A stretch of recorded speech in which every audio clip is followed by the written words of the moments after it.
ये है तुम्हारे नाम, इस मिट्टी के लिए बहते लहू के नाम, मेरे दिल में बसे जान से प्यारे पाकिस्तान के नाम। पुलिस चीफ के दफ्तर पर हमला हुआ है। पुलिस के मुताबिक पुलिस हेड ऑफिस में अमला मौजूद है। अम्मी को नहीं बताया गया था ये सब कि पापा की डेथ हो गई, बस बोला गया था गोली लगी है।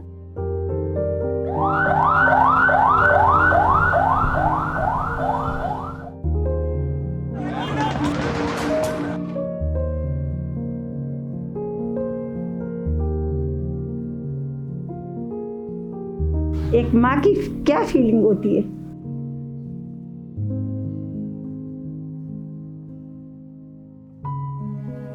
मैं माँ थी तो मेरे पाँव तले तो जाहिर सी बात है वो जमीन निकल गई थी, और जब मैं तो उस वक्त बेहोश ही हो गई थी।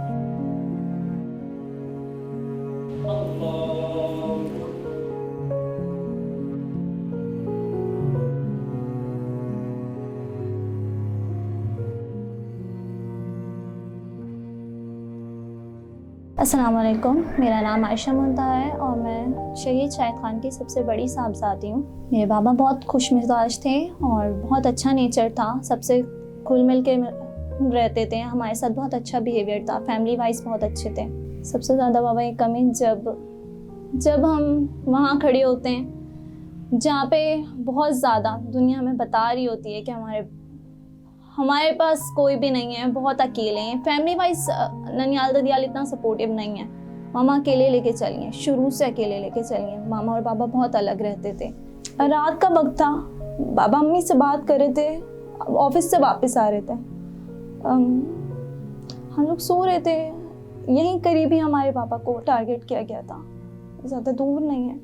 अम्मी से कॉल पे ही थे, बात हो रही थी। अम्मी को फ़ोन अचानक से कट हो गया था। जब उनको टारगेट किया गया ना तो वो फ़ोन कट हो गया था। अम्मी ने दोबारा कॉल्स की, कुछ वो नहीं। फिर अचानक से पुलिस वाले जो भाई थे वो आके हमारा गेट खटखटाया, बोला कि कोई घर में मर्द है तो उसे भेज दें। बाबा एक ही थे, बहुत छोटा था, कोई नहीं था। और तो अम्मी को फिर अम्मी को नहीं बताया गया था ये सब कि पापा की डेथ हो गई, बस बोला गया था गोली लगी है। उन्हें हॉस्पिटल लेके गए। सुबह हमें खबर हुई थी कि पापा का इंतकाल हो गया। हम लोगों को इतना नहीं अन था, लेकिन जब पता चला बहुत ज़्यादा। मेरी मामा ने 3 दिन 4 दिन खाना नहीं खाया, पानी नहीं पिया, बहुत ज़्यादा। ये लोग अटैच थे, हम अटैच थे। हमें मुश्तबा को तो पता भी नहीं था, छोटी वाली बहन को भी नहीं पता था, सिर्फ मैं और एक मेरी छोटी बहन है लाइबा, उससे पता था। बहुत ज़्यादा ये सब चीज़ें फेस की, बहुत ज़्यादा तकलीफ हुई। बाबा उस टाइम पे जब शुरू था तो बहुत ज़्यादा लगता था कि पापा नहीं है हमारे पास। अम्मी बहुत ज़्यादा अकेली हो गई थी, अभी भी अकेली है, कोई देखने वाला नहीं है। बस एसएसयू वालों का ही आसरा है और अल्लाह का आसरा है।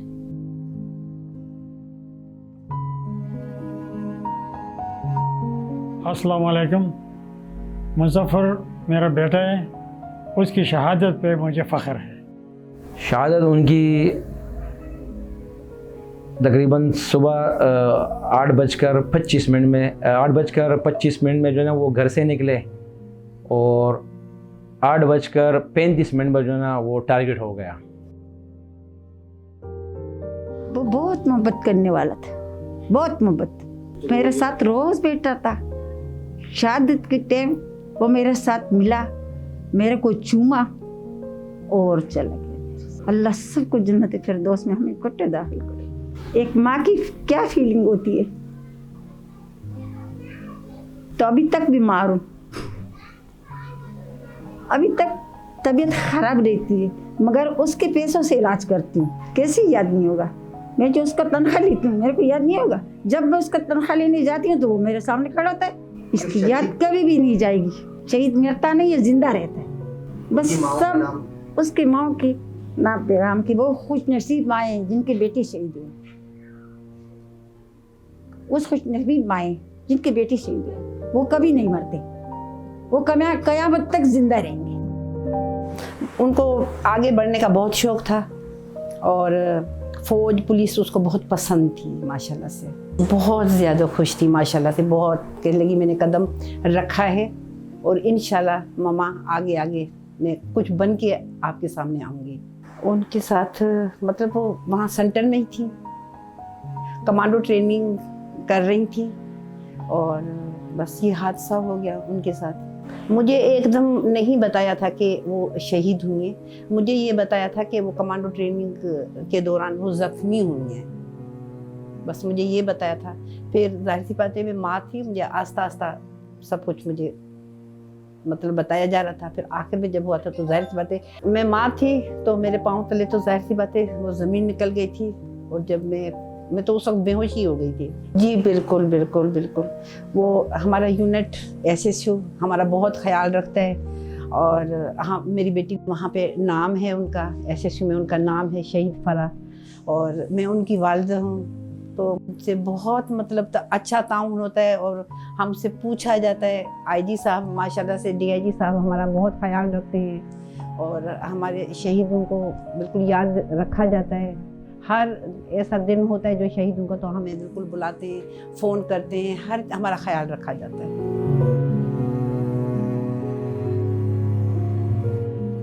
यार असल में बात ये है कि यौम शोदा 4 अगस्त की डेट कहाँ से आई? सबसे पहली चीज़ तो ये है, 4 अगस्त की डेट लाने का मकसद ये था कि IG लेवल पे एक आदमी शहीद हुआ था पेशावर में, जिसका नाम था सिफत गयूर ख़ान, और वो वाहिद IG लेवल का आदमी था जिसने IG लेवल पे आके शहादत नोश की।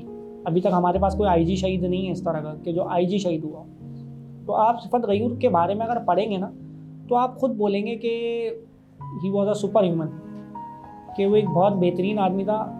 मुख्तलिफ आर्टिकल्स उन पर छपे हैं, man with iron fist, super cop of Peshawar. और पेशावर में आप कभी भी जाएंगे तो सिफत गयूर की आपको रोड पे तस्वीरें, पेनाफ्लेक्सेस ये लगे हुए आपको मिलेंगे। वजह ये थी कि सिफत गयूर जो है वो इतने बहादुर और बेबाक अफसर थे कि वो IG लेवल पे आके भी ऑपरेशन खुद लीड करते थे। तो हमारे पास एक ज़माने में सोशल मीडिया का इन्फ्लुएंस बहुत ज़्यादा था पुलिस के हवाले से। तो 4 अगस्त हमने एक डेट ना ऐसी ऑनलाइन डाली कि हम इस पर पुलिस डे होना चाहिए। मैं उसका आपको इन्फ्लुएंस बताता हूँ कि इतना दूर तक गया, इतना स्प्रेड हुआ वो कि मुझे सिफत भाई की बड़ी बहन, जो सिफत भाई की बड़ी बहन है नाजी बाजी, हमारी बड़ी बहन है, उन्होंने भी मुझसे पेशावर से रब्ता किया और ये डे उस वक्त तक ऑफिशियली डिक्लेयर्ड कहीं भी नहीं था। फिर ये चलता गया ऑनलाइन हमने जो है ना वो, भले वो ऑफिशियली ना हुआ हो, हमने उसको ऑनलाइन एक तरीके से करना शुरू कर दिया। आगे चलता गया, हमें शहीदों के बच्चों ने सपोर्ट किया पुलिस में। फिर शाहिद आयत साहब आए, शाहिद आयत साहब कराची पुलिस चीफ रहे, उन्होंने सपोर्ट किया। और मेरे पास एक ऐसा पेस्ट है कमेंट का, मैं आपको दिखाऊंगा, वो अभी खुद भी शहीद हो गए। ताहिर खान डावर थे जिनकी अफगानिस्तान के बॉर्डर से डेड बॉडी मिली थी, SP थे वो, रूलर पेशावर के। उन्होंने कमेंट किया था कि फात भाई सारा काम आपने किया और हम अपने IG को बोलेंगे इस दफ़ा वो पुलिस डे पे आपको बुलाएं। उस टाइम सबसे पहले ये डे जो था डिक्लेयर किया गया था KP पुलिस ने, नासिर दुरानी साहब IG थे, उन्होंने 4 अगस्त को ऑफिशियल डिक्लेयर किया। और ऑफिशियल डिक्लेयर करने के बाद फिर ये पूरे पाकिस्तान में घूमना शुरू हुआ। लेकिन उसके अंदर बहुत सारे लोगों का रोल था। रोल इस हवाले से था कि हमारा ऑनलाइन रोल था बहुत ज़्यादा, हमने इसको स्प्रेड किया, पुलिस वालों में फैलाया, इसकी पोस्टर तस्वीरें। जो बहादुर अली साहब, इरफान बहादुर SSP हैं, उनके वालिद साहब की एक तस्वीर है जो पुलिस मोबाइलों पे लगी होती है। वो तस्वीर भी मेरे पास थी सबसे पहले, तस्वीर हमने उसकी लगवाई है। वो तस्वीर पुलिस की मोबाइलों पे जो अब लगी हुई है ना, तस्वीर हमारे पास थी और किसी के पास नहीं थी। वहाँ से वो चलना शुरू हुआ एक कि इस तरह का एक दिन होना चाहिए। ठीक है, आर्मी की तरफ से सपोर्ट थी, लोगों ने सपोर्ट किया, ऑफिसर ने सपोर्ट किया। और फिर वो जाके MNA अदी नफीसा शाह हैं, उन्होंने, मैंने उनसे रिक्वेस्ट की तो उन्होंने एक अपना ड्राफ्ट भी बनाया, उन्होंने नेशनल असेंबली में भी दिया। और फिर जाके ऑफिशियली ये चलते चलते इस तरह डिक्लेयर हो गया। मेरा बहुत पुराना लिंक है शहीदों से। असल में बात ये है कि मेरे काफ़ी हद तक जानने वाले जो हैं वो अभी मोस्टली शहीद हो चुके हैं, बहुत सारे पुलिस में, इधर उधर कराची ऑपरेशंस वाले, जो जान पहचान के फैमिली फ्रेंड्स जितने भी थे, वो सारे ऑन ड्यूटी शहीद कर दिए गए। तो इस वजह से जो है वो एक जहन में आइडिया तो आदमी के होता ही है कि इसको एक तरीके से ऑफिशियल हुआ जाए। और जब वो शहीद हुए थे तब तो आप उस दौर में कराची के हालात कुछ और हुआ करते थे। जब उनको शहीद किया गया था तो उनके जनाजा भी पढ़ने नहीं आता था। तो वजह ये थी क्योंकि पॉलिटिकल मिलिटेंसी ऐसी थी शहर के अंदर कि लोग डरते थे उनके हवाले से कि इनके जनाजों में अटेंड करेंगे तो हमारे कोई ना देख ले, कोई हमें ना देख ले। ये सारे वाक़यात होते रहे इस शहर के अंदर। ये शहर की बहुत बड़ी हिस्ट्री है पुलिस के हवाले से वो हिस्ट्री तो अभी हमने कोई 1%, 0.1% भी कवर नहीं की भी। अगर वो कवर हो जाए तो बहुत बड़ी चीज़ हो जाएगी। इंडिया वगैरह में होती है, हमारे पाकिस्तान में, कराची में तो खास तौर पे नहीं होती। अगर कराची की पुलिस हिस्ट्री कवर की जाए तो वो बहुत बहादुर मुल्कों की जो पुलिसें होती हैं ना, उनसे कहीं बहुत ज़्यादा आगे पुलिस है। पुलिस अफसरान को ये पैगाम देना चाहूँगा कि जितने भी शहीद हो गए उनके आसपास के, मैंने काफ़ी करीबी वक्त गुजारा है, तो उसमें होता ही है कि जब इंसान चला जाता है ना, तो उसके बाद जो उसके आसपास के जान पहचान के लोग होते हैं वो भी उसका साथ नहीं दे रहे होते, वो भी चले जाते हैं, भूल जाते हैं वक्त के साथ साथ। तो देखिए, ये तो किसी पे भी आ सकता है ये वक्त। ज़िंदगी और मौत अल्लाह के हाथ में। आज हम यहाँ जिंदा बैठे हैं, अगर हमने कोई अच्छा काम किसी के लिए किया होगा, किसी के साथ किया होगा, तो कल शायद हमारे मरने के बाद हमारे घर वालों के साथ कोई अच्छा करे। तो सबको चाहिए कि वो मिल बांट के चलें और एक दूसरे का साथ दें और किसी परेशानी में किसी को अकेला ना छोड़ें, क्योंकि अगर कोई आज शहीद हो सकता है तो कल आप भी शहीद हो सकते हैं, कोई भी हो सकता है। तो इसमें कोई कहने की बात नहीं है, ज़िंदगी और मौत अल्लाह के हाथ में। 4 अगस्त यौम शुहदा के तौर पे मनाया जा रहा है। इसमें पाकिस्तान पुलिस के जितने भी शुहदा हैं उनको हम खराज तहसीन पेश करते हैं और तमाम प्रोविंसेस की पुलिस के जितने भी हेडक्वार्टर्स हैं और जहाँ पे भी उनकी ड्यूटीज़ हैं वहाँ पे उन तमाम की फैमिलीज़ को बुलाते हैं और उनको खराज तहसीन पेश करते हैं। ये जो हम सारी चीज़ें कर रहे हैं शुहदा के लिए, ये इस चीज़ का यकीन दिलाने के लिए कर रहे हैं कि हम उनकी शुहदा की फैमिली के साथ हैं और उनकी कुर्बानी जो है वो रायगा नहीं जाएगी। जितने भी पुलिस अफसर हैं, चाहे जिस भी वर्दी में भी है, जिस प्रोविंस में भी है, ये जो हमने वर्दी पहनी हुई है ये चलता फिरता कफन है और तमाम पुलिस अफसरों की ये ख्वाहिश होती है कि वो भी सब्ज़ परचम में उनको शहादत का रुतबा नसीब हो। और ये सब इसलिए कि हम अपने मुल्क में अपने आवाम की हिफाजत कर सकें और उनके लिए जितने कुछ भी काविशें करें, चाहे इसमें जान भी चली जाए, उससे दरीग ना करें। तो ये इस चीज़ को याद करने के लिए है कि हम सब उन शुहदा की फैमिली के साथ हैं और इसी जज्बे के साथ हम अपनी ड्यूटी करते रहेंगे। मेरे तमाम शुहदा को, उनकी फैमिलीज़ को मेरी तरफ़ से सलाम।